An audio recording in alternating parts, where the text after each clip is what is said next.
ব্যথা কি মাথার মধ্যে নাকি শরীর থেকে?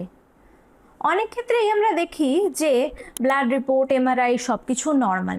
তখন সাধারণভাবেই বলে দেওয়া হয় যে তোমার ব্যথাটা মাথার মধ্যে থেকে আসছে। তো আজকে আমরা জানি যে ব্যথার উৎসটা কি। ব্যথাটা সৃষ্টি দুটো জায়গা থেকেই হয়, শরীর থেকে সিগন্যাল যায় এবং মাথা সেটা ইন্টারপ্রেট করে।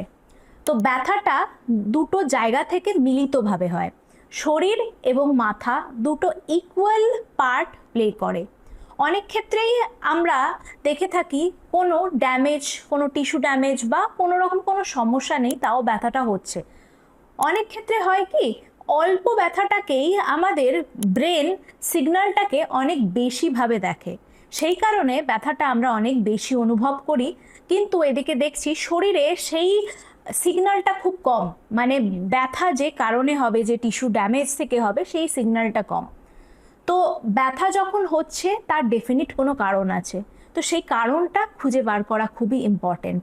সব সময় যে ব্যথা মাথা থেকে হচ্ছে তা নয়, মাথা এবং শরীর দুটোই একসাথে জড়িয়ে থাকে যে কোনো ব্যথা সিগন্যালে।